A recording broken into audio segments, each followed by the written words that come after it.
আসসালামু আলাইকুম। সবাই কেমন আছেন? অনেক দিন পরে একটা লং ভিডিও নিয়ে চলে আসলাম আপনাদের মাঝে। আমি বাড়িতে গিয়েছিলাম, আমাদের গ্রামের বাড়িতে গিয়ে দেখতেছি এই গাছটায় খুব সুন্দর ফুল ফুটে আছে। অসম্ভব সুন্দর ফুলগুলো, সাদা সাদা ফুল, সবুজ পাতার ভিতর, খুব ভালো লাগে। অনেকটা বেল পাতার মতো পাতাগুলো, বেল গাছের পাতার মতো। ফুলগুলো খুব সুন্দর, একদম সাদা, থোকায় থোকায় ধরে আছে, খুব ভাল লাগে দেখতে।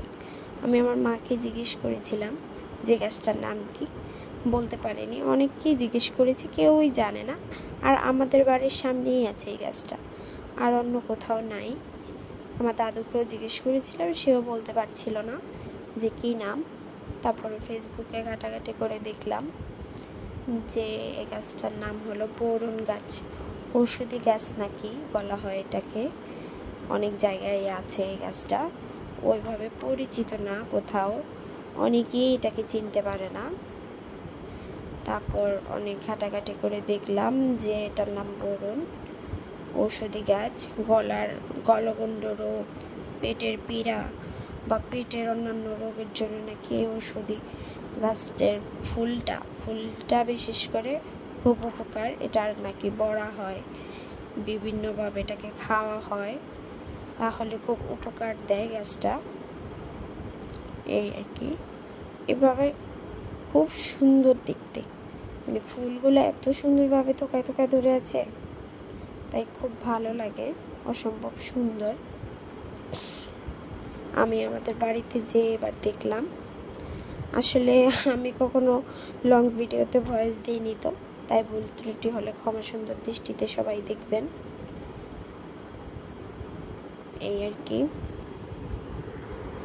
আমাদের আশেপাশে এরকম অনেক ওষুধি গাছ থাকে যেটা আমরা চিনতে পারি না, সেই জন্য ব্যবহার করতে পারি না। জানা এবং না চেনার কারণে অনেক সময় আমরা এটার ব্যবহার, উপকারিতা সম্পর্কে জানি না। তাই আমি গুগলেও সার্চ দিয়ে দেখলাম যে এটার উপকারিতাগুলো কী কী, ব্যবহার পদ্ধতিগুলো কী কী।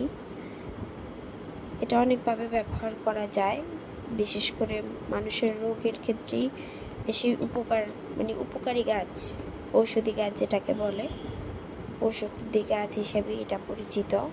ফুলটাকেও খাওয়া যায়, পাতাগুলোকেও বড়ি বানিয়ে খাওয়া যায়, ফুলটাও খাওয়া যায়, এটার ফলও হয়, ফলটাও খাওয়া যায়।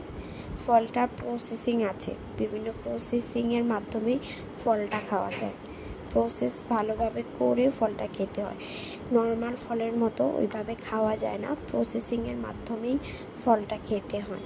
ঔষধি গাছের আসলে অনেক গুণাগুণ থাকে, অনেক গুণাগুণ রয়েছে। ঔষধি গাছ আমাদের জন্য খুব উপকার দেয়।